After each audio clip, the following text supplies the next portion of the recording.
Okay, so I really do hate this monofin. I mean, maybe hate's like a strong word, but let me explain. Hey my friends and fishes, welcome back to another video. Today we're going to be talking about the Mahina Merfin, the pros, the cons, and why this is probably my least favorite monofin of all time. I'm sorry, Faith. So before we dive in, I did want to let you guys know that I have actually compiled a list of as many different monofins as I could possibly find on Amazon, since you guys are always asking me where to buy monofins from. And I included all of the popular ones, including this one. Whoa, whoa, whoa, whoa. Yeah, you can find it on Amazon. A friend of mine actually did use the link and did in fact get the fin, and it's the same thing. So I'm shook, but there you go. So the link is in the description box down below. It doesn't cost you any more or less to use my Amazon affiliate links, but it does really help support my channel. So first off, I would like to say that all of these opinions are my own and do not necessarily reflect every Mer's opinion of this fin, which is totally fine. And I have nothing against Mahina as a brand. I actually am a fan. I think what they do is absolutely amazing. I think recycled monofins is kind of genius when you think about what a mermaid really represents. So first off, my big complaint is this. The foot pockets are so outrageously close together, and this is shared by a couple of other fins on the market, including the fish fin, which is actually suspiciously similar if you compare them. They're quite similar. And though this can create a wickedly cool silhouette because it's so narrow and it just makes your ankles like just so tight together, and then it goes up into your calves from this big shape here. It looks awesome, but man, it's uncomfortable, especially if you already are someone like me and you have alignment issues in your legs. Like this just jams your ankles together so tight, even without a tail skin over top, that it's just you know? And on that kind of tail skin note, this monofin is a dream to make tail skins for. So on the one hand, I really don't like it, and on the other hand, as a tail maker, professional tail maker, I love making mermaid tails for this fin. The material is so smooth that the fabric, it's so easy to put this in. Plus, look at that. I can hold the whole dang thing in one hand with minimal, here, I'll show you with my bad hand so you can see the proof, okay? Minimal effort. It's brilliant. And even though the shape of it is kind of, it's not really my vibe, it's super easy to actually hide inside of an expanded fluke shape. So really, it's great. You're starting a tail making business. Definitely, if you haven't tried it already, do try making a tail skin for this fin. It is a really good fin to work with. Plus, it's super forgiving. You don't actually need the longest zipper on the market because of how freaking flexible it is. Okay, so it's pretty good. See, I knew there weren't gonna be just bad things that I had to say about this fin. There are good things about this fin, okay? Stop looking at me like that. So yeah, even though I don't personally ever use this, I do make a lot of tail skins for clients with this fin. Now, when it comes to comfort, I do give this fin the bare minimum passable grade.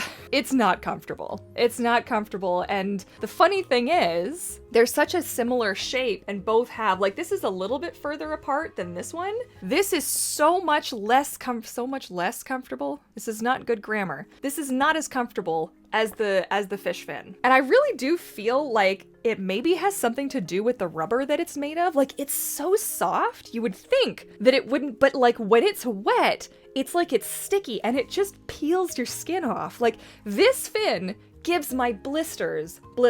Like, it's bad. Like, I've had bloody feet using this. Like, you do need to wear it with socks, which I do think is actually something that they recommend. It's just, you know, when I'm doing my comparisons, I don't have to wear the Luna with socks. I don't have to wear the fish fin with socks or the Mertailor fins with socks. This is really the only one that if I ever do want to wear this, I have to wear it with socks, which are filling with blood as I swim. Now, as far as durability, this fin I think has every other monofin beat. Now, that said, the fish fin is made of silicone, not rubber, and it's only been around for a little while. So we don't really know. It's not like the Mertailor silicone. This is definitely a sturdier silicone. If you want the full comparison between this fin and the Mertailor fins, or you want to look at the review for this fin specifically, I do have a video that I can link for you guys. But when it comes to durability, in terms of the fins that have been around for the longest, this fin has basically got every other monofin on the market beat. And I'm talking even the more competitive monofins seem to get more damaged over a longer period of time than this fin. Now, in terms of functionality, this fin is functional as heck. It's great with leggings, it's great on its own,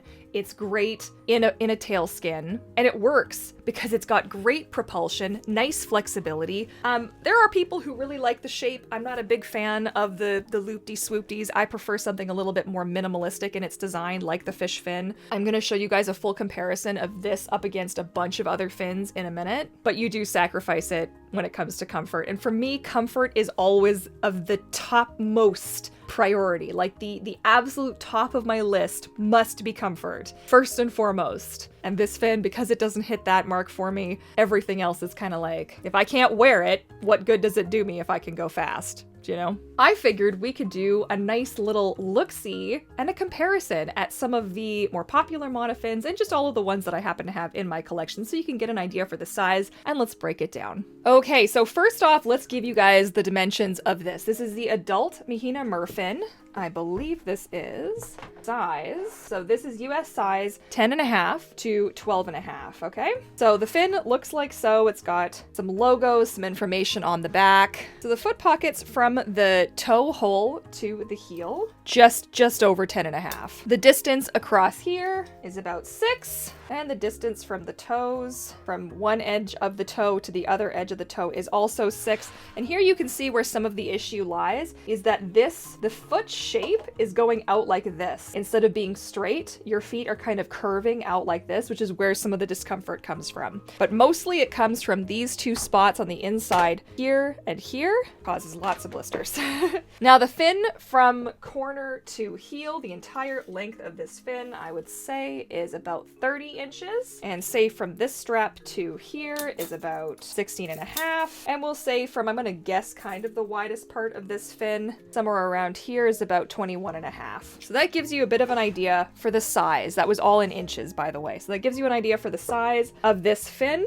Now let's grab some of our favorite Monofins and compare. Try and line up the heel straps as best as I can, and this gives you a bit of an idea. So that's what that looks like. So you can actually see there are a lot of similarities when it comes to the fish fin in comparison to the Mahina, and you can see it kind of pokes out the edge. So they are very similar in size, except that one is definitely more rounded this way, and this one is more rounded that way. And another popular Monofin, we have the Finis Luna, and for anybody wondering, it is actually pronounced Finis. I did ask.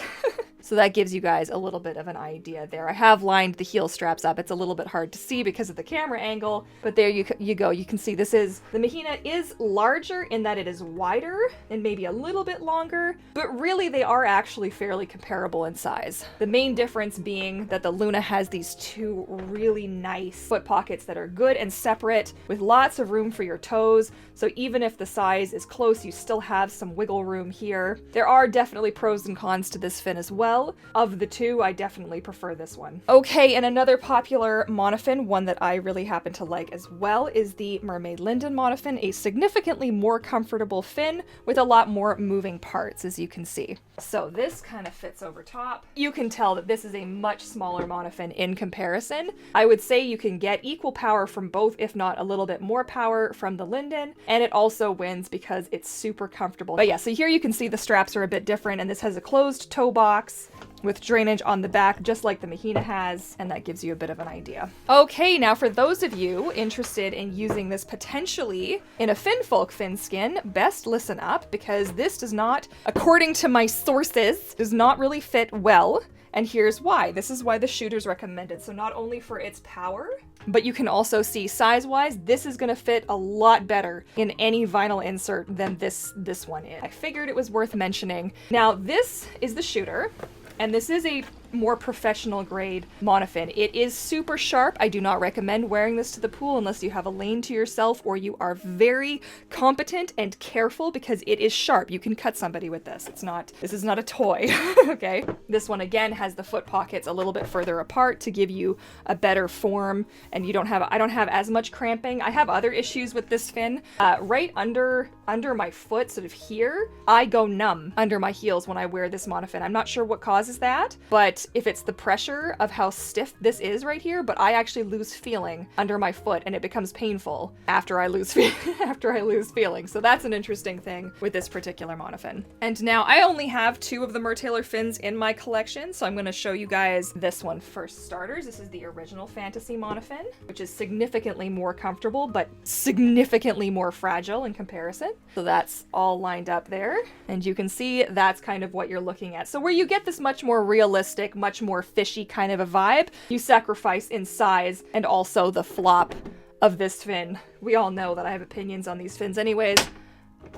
But there you go. That just kind of gives you a bit of a view there. So this is the Fantasy 2, and this is the one that I would say is the most comparable to the Mahina in terms of size and propulsion. Maneuverability, the Mahina has more maneuverability, but the Fantasy 2 completely beats the Mahina when it comes to comfort. This monofin is extremely comfortable, and I really enjoy it. It's also extremely heavy and extremely floppy, but this gives you a bit of an idea for the size. There's probably a good 3.5–4 inches of extra fin from the Fantasy fin on the sides. So you can see that there a little bit. And this is a behemoth. What I also like about this fin though is look at the amount of space in between. Now it does have much wider foot pockets in comparison, so this would be much better for somebody with a larger, wider foot, but it also fits me quite well. It has no drainage on the back, which isn't the end of all things. A good fin though, I do like it. Now as far as the price point for this monofin goes, though I can't actually find this one on Amazon anymore, you can still get it on their website. And it's not the cheapest and it's definitely not the most expensive. There are monofins out there that are like 2 or 3 times the cost of this. So it's sitting pretty at about $116 USD plus any applicable taxes and shipping, which is roughly like $156 Canadian plus applicable taxes and shipping. So to sum up, my real issue with this fin is comfort and style. I'm not really a fan of the design. I could take it or leave it. It does give a nice mermaidy look if this is what you're going for. If you're not really going for the realism as much, it's fine. It's good. I do love that it has this like really stiff sides. I think that is a great design. I think more mermaid fins should have that as part of their design. Quite a few do and quite a few don't. And like I said at the beginning, there are many mermaids out there who swear by this fin, who absolutely love this fin. So I think if you are on the fence about it, if you have anybody in your local pod that could let you try theirs out or let you at least have a look at it, it's worth asking. If you're somebody like me, you deal with a lot of chronic foot pain, leg pain, back pain, get cramps in your feet, just even existing outside of a monofin, then you are going to be somebody who you want to think about something different. But otherwise, if you found today's video at all helpful or informative at all, be sure to give it a big thumbs up. Don't forget to subscribe to join the pod. We are so close to 25K. I can taste it and I want to get there. That was my one goal on social media for this year, was 25K on my YouTube channel. So please, if you could share the video, if you haven't subscribed, it's free. And I post lots of great mermaid content and I have so much more like this coming up because we're getting back to the good stuff. And otherwise, I want to thank you so much for watching and I look forward to catching you all in the next one. Happy swimming. Bye.